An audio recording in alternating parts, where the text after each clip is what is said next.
और विक्रम अपने बारे में बताइए पहले। सर, मेरा नाम विक्रम कुमार है। मैं बिहार के कटिहार ज़िले से बिलोंग करता हूँ। मैंने अपना ग्रेजुएशन एग्रीकल्चर में करा है, आचार्य एन जी रंगा एग्रीकल्चर यूनिवर्सिटी गुंटूर आंध्र प्रदेश से।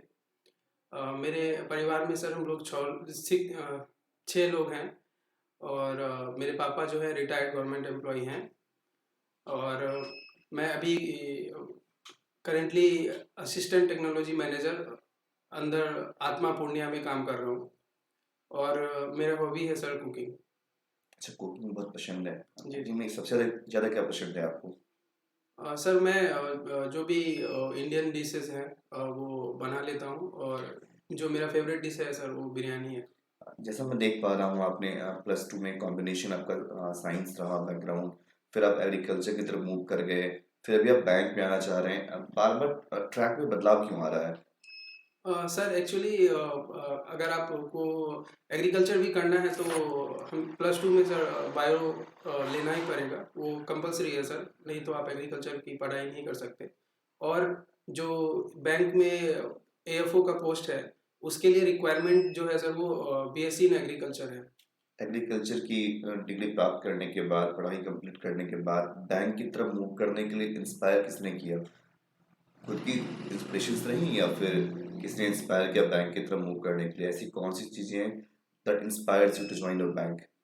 सर सबसे पहली बात तो जो बैंक है वो बहुत ही हमारे देश का एक बड़ा ग्रोइंग सेक्टर है। उसमें हम अपने करियर को भी ग्रो कर सकते हैं। और जब मैं इसकी पढ़ाई कर रहा था एग्रीकल्चर की, उस टाइम जब मैंने चेक किया कि एग्रीकल्चर के बाद क्या क्या हम कर सकते हैं अगर हमें जॉब के लिए जाना है तो, क्योंकि मैंने डिसाइड कर लिया था कि मैं एग्रीकल्चर में आगे पोस्ट ग्रेजुएशन नहीं करूँगा। मुझे सरकारी जॉब के लिए जाना था। तो मैंने जब सर्च किया तो एएफओ मैंने इसलिए भी चूज किया क्योंकि सर इसका जो सिस्टम है हर साल ये हर चीज़ बिल्कुल टाइम पे आता है। अच्छा, बैंक में आने के बाद आपका चूंकि बैकग्राउंड एग्रीकल्चर रहा है, जी तो आप बैंकिंग और एग्रीकल्चर को कैसे रिलेट करेंगे? सर, जो एग्रीकल्चर फील्ड ऑफिसर का पोस्ट है बैंक में, उनका मेनली जो कार्य है सर वो है एग्रीकल्चर सेक्टर में क्रेडिट प्रोवाइड कराना।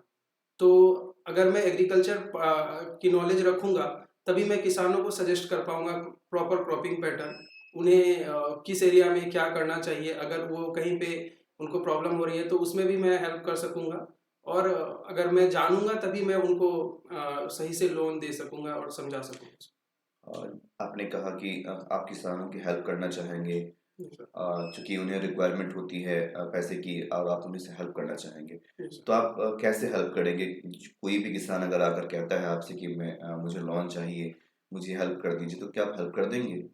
नहीं सर, जो पहले हमें देखना होगा सारे क्राइटेरिया को वो कंप्लीट कर रहे हैं कि नहीं, लोन देने की जो है क्राइटेरियाज बनाई हुई। तो पहले मैं उनका जो जगह है उसका वेरिफिकेशन करूंगा कि उनके पास लैंड है कि नहीं। और उनसे क्रॉपिंग पैटर्न पूछूंगा कि वो क्या लगाना चाहते हैं। फिर जो हमारे डिस्ट्रिक्ट लेवल कमिटीज़ होती हैं वो हमें बताती है स्केल ऑफ फाइनेंस कि अगर वो किसान ये चीज़ उगाना चाहते हैं तो कितना हम फाइनेंस कर सकते हैं। तो सारे अगर चीज़ कंप्लीट होंगे तो सर मैं उनको लोन। अच्छा, लॉन डिसबर्समेंट की बात हो रही है। लॉन डिसबर्समेंट से जुड़ा हुआ टर्म एक काफ़ी चर्चे में रहा है पिछले 6 7 8 सालों में, और भारत काफ़ी पीड़ित भी रहा है। भारत की बैंकें इससे काफ़ी सफ़र कर रही थी, अभी इम्प्रूवमेंट आ गई है। इसमें एक टर्म है एनपीए, इसे आप कैसे डिफाइन करेंगे? सर एनपीए जो है इसे हम नॉन परफॉर्मिंग एसेट्स कहते हैं। तो इसके अंदर वैसे लोन आते हैं जो 90 दिन तक अगर रीपे नहीं किए गए हैं, इनका इंस्टॉलमेंट नहीं दिया गया है, तो 90 दिनों के बाद ये एनपीए हो जाता है। एनपीए बढ़ने का क्या इम्पैक्ट पड़ता है बैंकों पर? सर अगर एनपीए बढ़ेंगे तो ऑब्वियसली जो उससे इंटरेस्ट आ रहा था वो बैंक को आना बंद हो जाएगा। और बैंक पे लोड होगा। बैंक के पास बहुत सारे एनपीए हो जाने की वजह से उनके जो टोटल जो फायदा होता है उसमें कमी होगा सर। अच्छा, एआरसी के बारे में कुछ जान रहे हैं? सॉरी सर, मैंने अच्छा, नहीं सुना सर मैं। एसेट रिकंस्ट्रक्शन कंपनी जो एनपीए की जो प्रेशर है, इसको कम करने के लिए सरकार ने एनपीए जो एक प्रॉब्लम बना हुआ है बैंकों के लिए, जी उनके सर। हेल्प के लिए एआरसी आ चुकी है। एसेट रिकंस्ट्रक्शन कंपनी है ये। जी तो खैर आपने पढ़ा नहीं, कोई बात नहीं है, परेशान नहीं होना। अच्छा, आप लीड बैंक स्कीम के बारे में कुछ बता सकते हैं मुझे? जी सर, लीड बैंक स्कीम जो है 1969 में स्टार्ट करी गई थी। ये सर्विस एरिया अप्रोच पे बेस्ड था। इन इसका मेन उद्देश्य ये था सर कि जो ऐसे एरिया जहाँ पे भी बैंकिंग सर्विसेज नहीं है, तो उसका डेवलपमेंट हो सके, इसलिए लीड बैंक स्कीम बनाया गया। और लीड हर डिस्ट्रिक्ट में एक लीड बैंक सेलेक्ट किया गया और उनको ये रिस्पॉन्सिबिलिटी दी गई कि उस एरिया में फाइनेंशियल इंक्लूजन हो। आपको लगता है कि लीड बैंक स्कीम्स बैंकों के लिए बेनिफिशियल रहा है? जी सर, क्योंकि लीड बैंक स्कीम के वजह से जो अभी गांव में जैसे मैं काम कर रहा हूँ सर, तो मैंने अभी बहुत सारे ऐसे क्षेत्र में भी बैंक देखी जो बहुत ही रिमोट एरियाज हैं। तो जो इनका उद्देश्य था फाइनेंशियल इंक्लूजन का, मुझे लगता है काफ़ी हद तक इसमें उन्हें जी, सफलता मिली। अच्छा लगा आपकी बात सुनकर। जानना चाहूँगा मैं, आपकी हॉबीज़ क्या हैं? क्या पसंद करते हैं आप? सर, मेरी हॉबीज़, जैसा मैंने पहले कहा कि मुझे कुकिंग करना बहुत ही ज़्यादा पसंद है। जब खाली समय होता है तो मैं कुकिंग करता हूँ। अच्छा, कुकिंग में सबसे सबसे अधिक क्या पसंद है? सर, मुझे बिरयानी बनाना अच्छा लगता है। और जो चाइनीज़ आइटम्स हैं जैसे कि रोल्स एंड चाउमीन्स, वो भी मैं बना लेता हूँ। अच्छा, ये सभी आपको पसंद है। जी अ, कभी आपके घर पे कोई आपके कलीग्स बैंक्स के आते हैं, तो आप उन्हें क्या सर्व करेंगे, बिरयानी या फिर चाउमीन्स वगैरह? पहले तो मैं उनका प्रेफरेंस पूछ लूँगा सर कि वो क्या खाना पसंद करेंगे, क्योंकि मैं ज़्यादातर चीज़ें बना लेता हूँ। तो अगर वो नॉन वेजिटेरियन प्रेफर करेंगे तो मैं उन्हें बिरयानी बना के खिलाऊँगा। अच्छा, लाइफ में कोई ऐसा व्यक्ति जो आपके लिए आइडियल रहा हो? सर, मेरे पिताजी, क्योंकि मेरे पिताजी जिस बैकग्राउंड से थे, मेरे पिताजी पहले सदस्य थे अपने घर के जिन्होंने पढ़ाई करा। और उनके वजह से अगर वो पढ़ाई नहीं करते तो शायद हम लोग भी पढ़ाई नहीं कर पाते। तो वो पढ़ाई करने के बाद उन्होंने जॉब की और फिर हमें पढ़ाई करवाया। कि माँ क्या करती हैं? जी सर, मेरी माँ गृहिणी है। और आप कितने भाई बहन हैं? सर, हम लोग 2 बहन और 2 भाई हैं। आपके जो भाई क्या करते हैं? मेरे भाई जो हैं सर, वो बोकारो में इंडियन ऑयल में काम करते हैं। और मेरी दोनों जो बहनें हैं वो दोनों शिक्षिका हैं। हाँ, दोनों मैरिड हैं। जी सर। अच्छा, अपने आप को आप अगले 2 साल में बैंक में कहाँ देखना चाहेंगे? सर, पहले तो मैं एएफओ बनने के बाद बैंक के जो भी रिस्पॉन्सिबिलिटीज होंगी उनको देखूंगा और अपने जो मेरा अभी तक का अनुभव है उसमें और ग्रोथ करूंगा और स्किल सीखूंगा। और जो भी उस रिस्पॉन्सिबल पोजीशन होगा 2 साल के बाद, तो डेफिनेटली मैं वहाँ पहुँचना चाहूँगा। अच्छा, वर्तमान में बिहार के गवर्नर कौन है? सर, बिहार के गवर्नर, मैंने पढ़ा हुआ है सर, पर मैं रिकॉल नहीं कर पा रहा हूँ। शायद फागू चौहान। अ, नहीं सर, वो चेंज हो गया है सर। 17 Feb 2023 को हमारे राज्यपाल चेंज हो गए। अच्छा, जी सर। चेंज हो गया ये मालूम है आपको? जी सर, मैंने वो पढ़ा भी था सर, बट मैं नाम याद अच्छा, नहीं। मिस माइंड कर रहा है, कोई बात नहीं है। अच्छा, आपके बिहार में वर्तमान में मुख्यमंत्री कौन है? सर, श्री नीतीश कुमार जी। ये किस पार्टी से बिलोंग करते हैं? जनता दल यूनाइटेड। और साथ में कोलैबोरेशन है किसी का? जी सर, राजद। अलायंस है? जी सर। आरजेडी का? जी सर।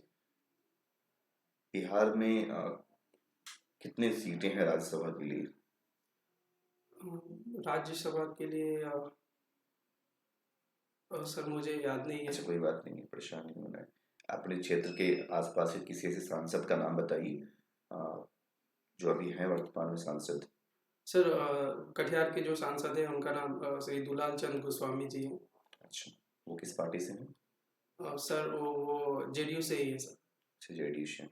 जी और फिर ऐसे किसी व्यक्ति को जानते हैं जो आपके फैमिली से हों और बैंक में किसी अच्छे पोस्ट पर हैं? जी सर, मेरे कज़न ब्रदर जो हैं वो अभी इंडियन बैंक में सीनियर मैनेजर हैं। अच्छा, इंडियन बैंक में सीनियर मैनेजर हैं।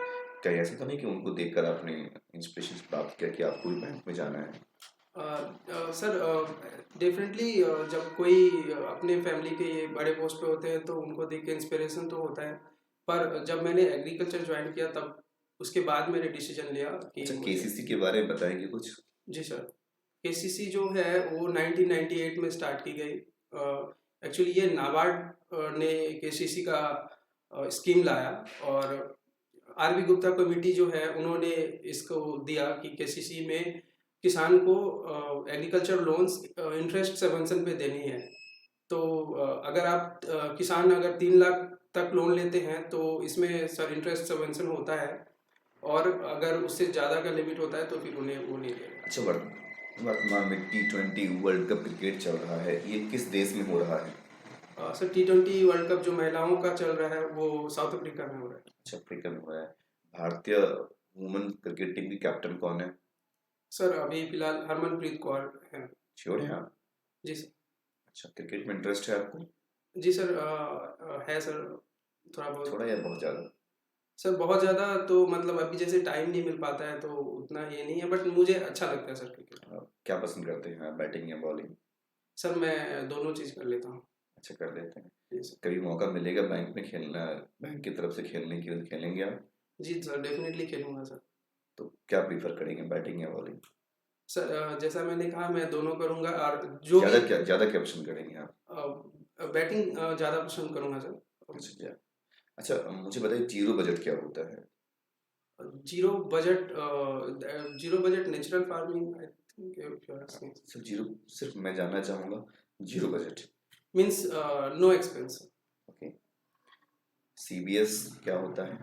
CBS means core banking services sir. ये एक ऐसा सिस्टम है which enables banks to reach. To go online?